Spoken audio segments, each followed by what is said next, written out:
Welcome to my trip report from Oslo to Longyearbyen in Svalbard, which includes 3 go-rounds, a diversion and finally a second attempt was needed to go there. Please enjoy! I flew in the day before with Swiss from Zurich and stayed in the Quality Airport Hotel Gendermoor. The initial plan for today was to fly to Longyearbyen with SAS and continue to Tromsø with Norwegian after a few hours there. Ladies and gentlemen, good morning. Welcome to Scandinavian Airlines flight 4490 to Svalbard. This flight is now ready for boarding through gate F26. This trip took place end of July this year, therefore I was required to wear a mask all the time and there was actually no in-flight service during the flight. The flight time was scheduled to be a little bit less than 3 hours. What we see here is the so-called Terminal Aerodrome Forecast, TAF, for Longyearbyen Airport. This is used for the flight dispatchers and flight crews for the flight and fuel planning. By the way, more about the fuel planning later in this video. The arrival in Longyearbyen was scheduled to be at 10:40 UTC. The TAF includes information about the wind, visibility, clouds, temperature and other weather conditions like rain or snow. The shown forecast indicates some light winds from the west with some scattered clouds at around 300 feet above the ground. Between 6 and 9 UTC a cloud ceiling at 300 feet has to be expected temporarily. The METAR is the actual weather report for an airport and is refreshed every 30 minutes or every hour. At the time of our departure in Oslo, there were some scattered clouds at 300 feet above the ground as forecasted and an overcast cloud ceiling at 500 feet. The wind was almost calm on the ground and the remark indicates there was almost no wind at 1400 feet above the ground as well. This is the approach plate for runway 28 in Longyearbyen. This chart tells us at which altitude the pilot must be able to see the runway or at least the approach lights. Otherwise, the landing must be aborted and the missed approach has to be flown. This so-called minima for this runway is 510 feet, which is 431 feet above the ground. We remember the cloud base at that moment was at 500 feet above the ground. Quite tight, isn't it?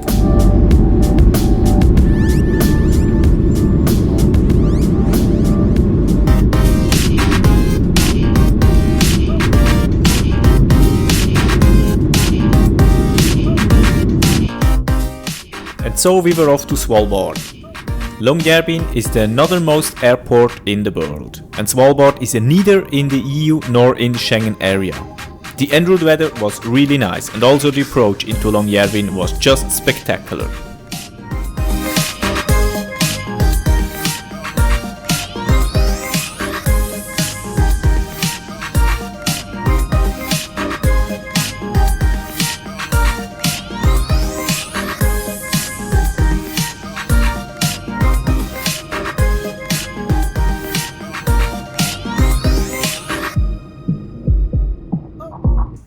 During the approach into Longyearbyen, the latest METAR reported still scattered clouds at 300 feet, but also an overcast cloud ceiling at 400 feet, which would be on the paper too low for a successful landing, and there was still almost no wind.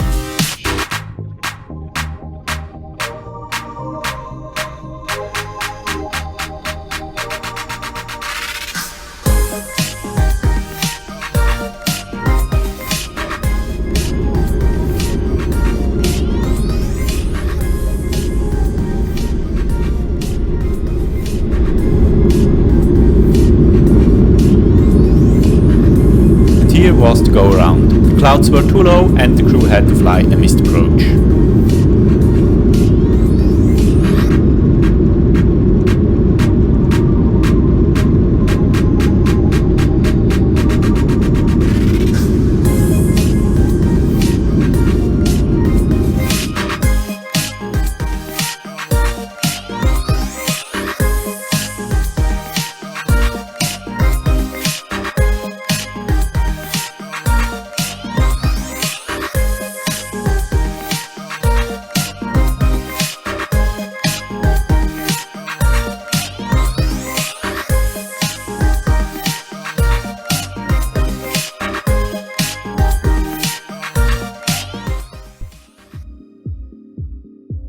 As mentioned earlier, I would like to tell you also something about the fuel planning for such a flight. There is the so-called minimum block fuel, which is the legal minimum of fuel which must be taken on board before every commercial flight.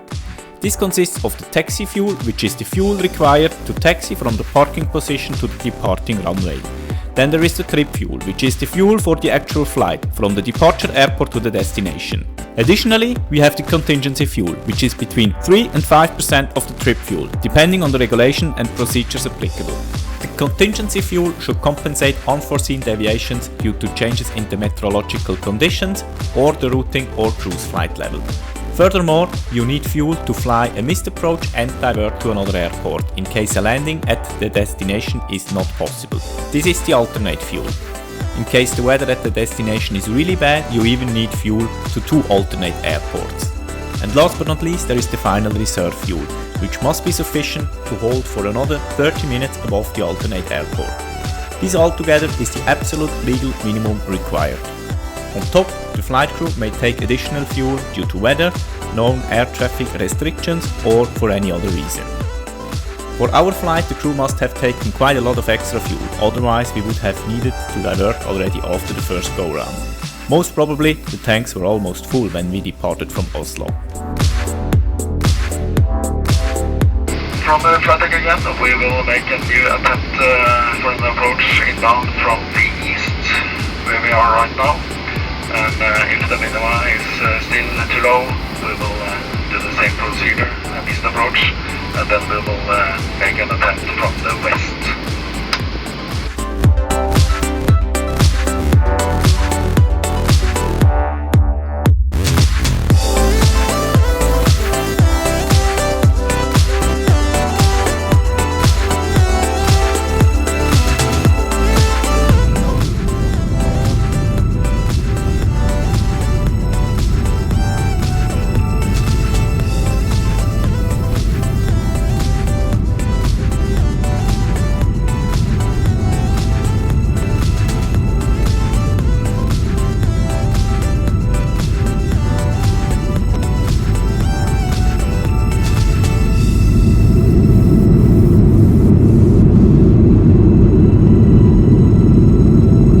This is the second go-round. Many airlines do define how many missed approaches may be flown until a diversion has to be initiated.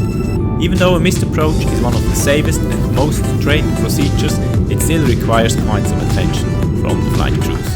As far as I know, within SAS they have to fly to the alternate after the third go-round, which means we still have one to go.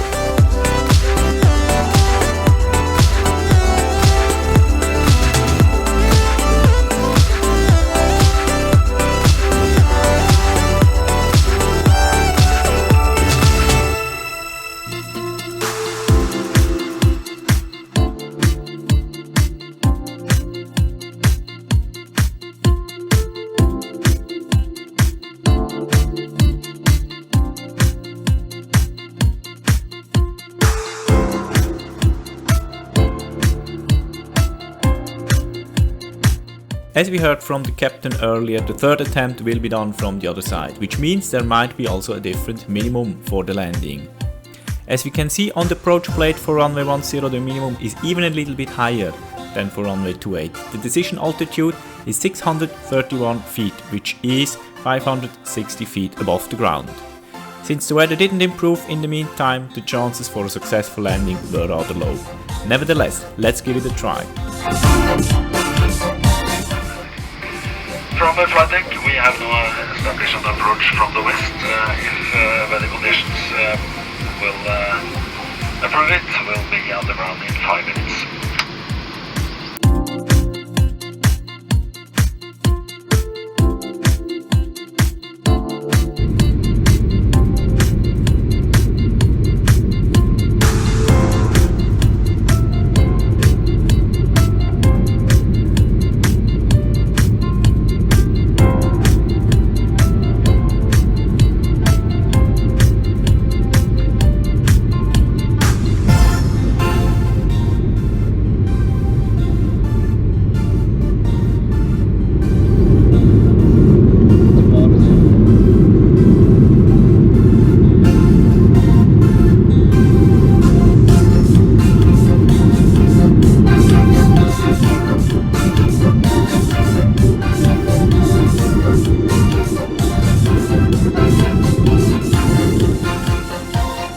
expected, the third attempt wasn't successful either.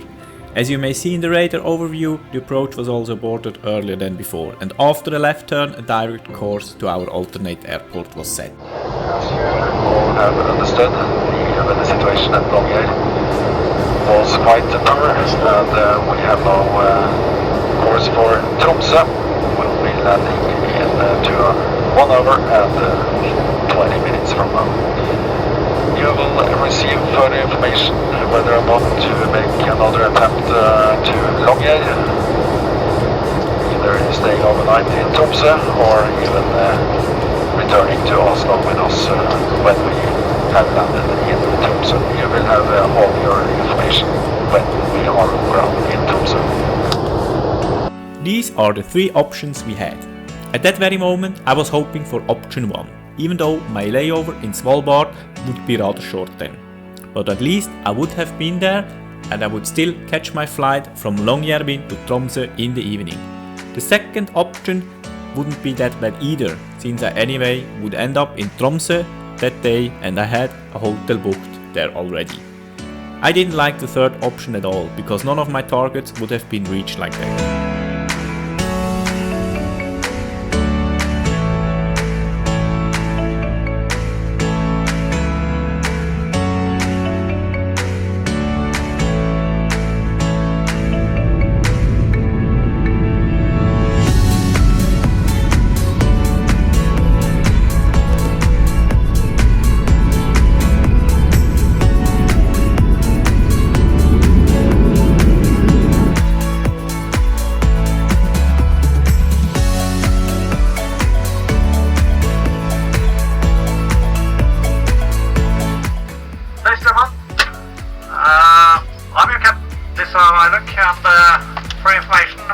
I've just been in contact with Stockholm Control, and we have decided to fly to Oslo and not make another attempt at getting to Longyearbyen today.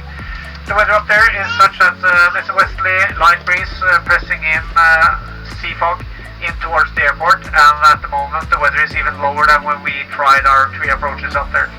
There's absolutely no point in making more attempts right now unless the wind changes or the weather improves up there. In the meantime, I'm sorry we can't disembark anyone here in Tromsø, as we have no police here to enter into the Schengen area again. This can only happen in Oslo at the moment. So our plan is to go to Oslo. It will be a flight of 1 hour and 40 minutes. At the moment we'll be waiting for our flight plan, and as soon as we have this we will know how much fuel we require to go to Oslo, and we'll be refueling the aircraft. So please make sure that the seatbelts are not fastened. While here in Tromsø we have uploaded on some water and drinks and some light snacks for you for consumption on the way to Oslo. I'm afraid there won't be a full meal or anything on there's actually no meals to be had here in Tromsø right now. But we'll be updating you at the moment. I'm not sure what will happen to you when you get to Oslo, but I'm sure you'll be met as we get to Oslo with information on this. And of course, I'll be back with you with more information as soon as it becomes available for us, of course.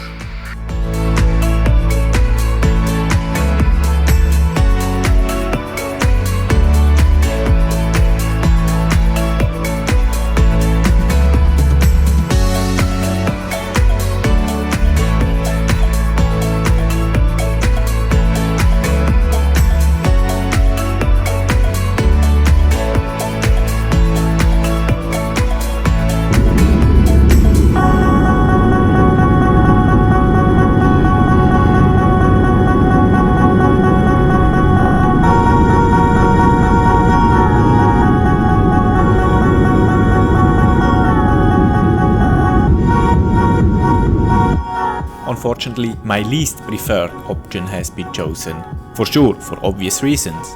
Since I was limited a little bit in time and there was no possibility to return from Longyearbyen the next day right away, in case we would make a second attempt the following day, I really thought of skipping the idea to fly to Svalbard at all this time and return to Zurich right away after the arrival in Oslo.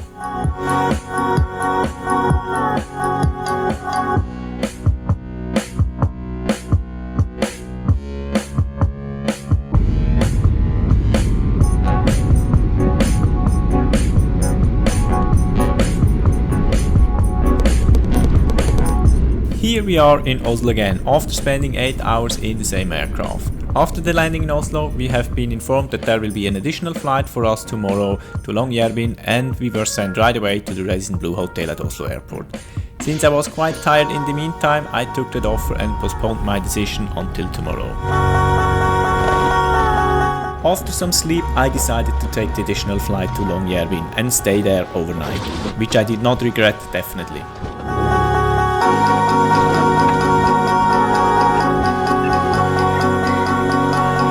Good morning and welcome aboard to Scandinavian Airlines and Star Alliance on this service, which will take us to Svalbard and Longyearbyen Airport.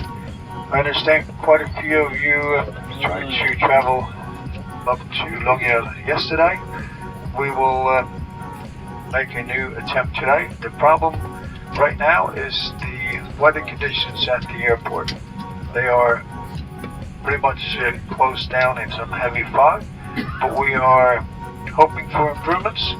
We're waiting for the latest weather report right now, but we will start regardless. Expect about 3 hours of flying time, and there will be updates on our way. Hopefully the weather will improve. As announced by the captain, the weather conditions were even worse than the day before. There was heavy fog with a very low cloud base. Nevertheless, the forecast had a 60% chance for an improvement. Let's give it a try again. So we departed about 40 minutes before the regular flight to Longyearbyen that day. The en route weather was also not that nice anymore, but when we approached Svalbard, it cleared up again.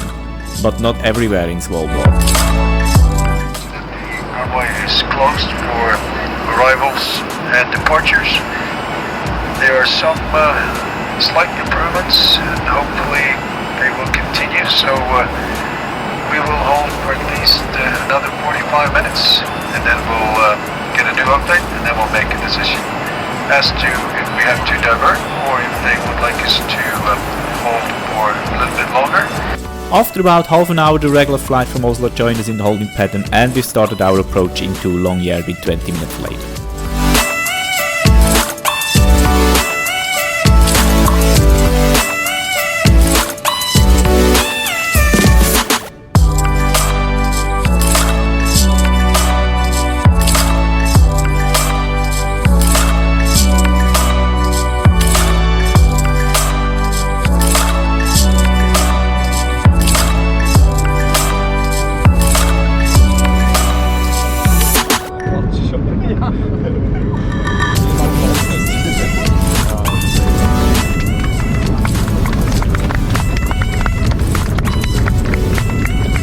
Finally, we made it to Svalbard, and the passengers, including myself, were really happy, as you can hear.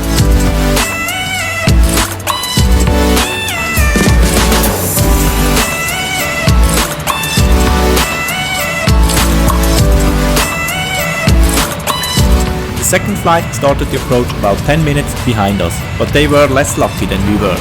They had to fly a missed approach. But after a short turn, they landed about 10 minutes later from the other side as well. Welcome to Svalbard, everybody. When arriving to Longyearbyen, which is less than 5 kilometers from the airport, the weather there was still very foggy, but it cleared up a few minutes later. Perfect for some sightseeing by foot.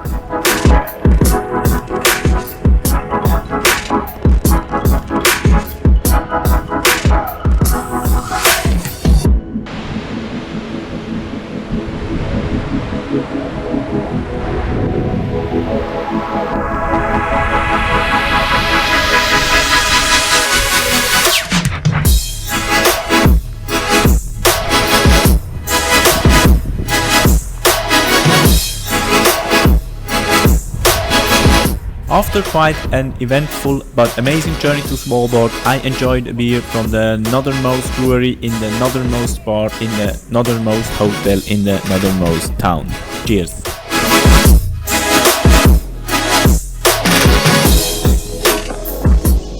The next day I did some sightseeing around Longyearbyen by car with a colleague from Spitzbergen who offers amazing tours all year round.